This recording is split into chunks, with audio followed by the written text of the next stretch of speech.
Two masses m1 and m2 are attached to the ends of the light string which passes over a massless pulley. So alpha and beta are the angles of the mass with the horizontal. So we have to calculate the tension in the string. So basically let us first mark the forces. Let us mark for m1. It will be equal to normal force in this direction. So this is equal to n1. Okay, this is the normal force. Its angle with the vertical is alpha. m1g in the downward direction, tension in this direction. Okay, so the tension T1 is in this direction. Similarly, I will mark for m2.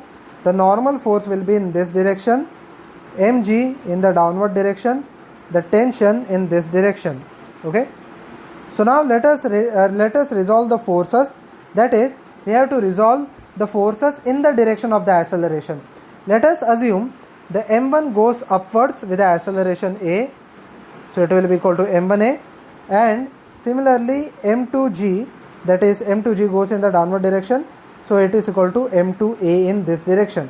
Okay, so now let us resolve the forces over here for the normal for the mg. It will be m1g sine theta, that is m1g sine alpha in this direction, opposite to the direction of the tension, and m1g cos alpha in the direction of the, or perpendicular to the direction of the tension. Similarly, this will be m2g cos theta. Okay, this force will be equal to m2g cos theta, and this force will be equal to m2g sin theta. So over here theta is equal to beta. So basically, the only important forces over here is a sine alpha, that is m1 sine alpha, and the tension over here.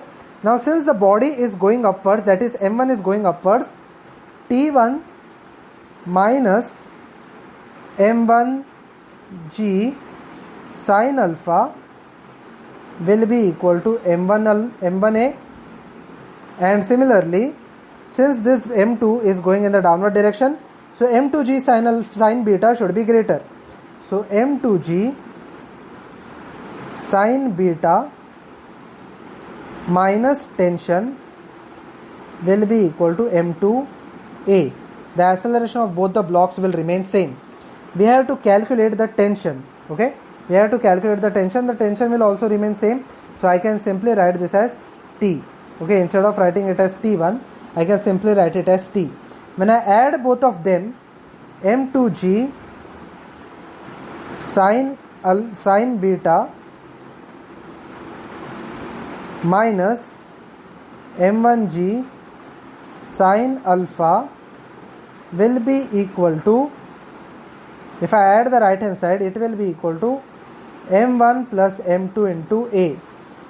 So basically I got the value of a. A is equal to m2 sine beta minus m1 sine alpha into g divided by m1 plus m2. Okay, so basically I got the value of acceleration. Now I want the tension. So tension, I will substitute in the first equation, tension minus m1g sine alpha is equal to m1a.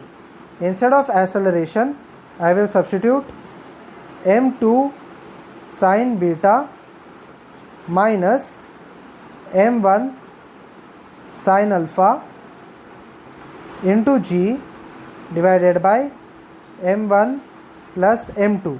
Okay, so one last step over here, tension will be equal to, I will take this term on the right hand side, it will be equal to m1 into, I will multiply this term, m1 m2 sine beta minus m1 square sine alpha into g divided by m1 plus m2 plus m1g sine alpha. Okay, it will be equal to plus m1g sine alpha. When I multiply this part, it will be equal to m1 m2 sine beta minus m1 square sine alpha. If I cross multiply this term over here, it will be equal to, and I can take g common, plus it will be equal to m1 square sine alpha, okay, plus m1 m2 sine alpha multiplied by g to the whole term divided by m1 plus m2. So m1 square sine alpha and m1 square sine alpha will get cancelled out. So over here, last part over here will be, this term will get added, okay, this time we will add this term. So it will be equal to 2 times m1 m2 sine beta, okay, sine alpha, or it will be equal to, sorry, when I add this term it will be equal to m1 m2 g sine alpha plus sine beta, they will get added up, okay, sine alpha plus sine beta divided by m1 plus m2, okay. So this is a little lengthy sum, okay. So over here, when I see the option number will be C, okay, m1 m2 g sine alpha plus sine beta divided by m1 into m2, which is option number C.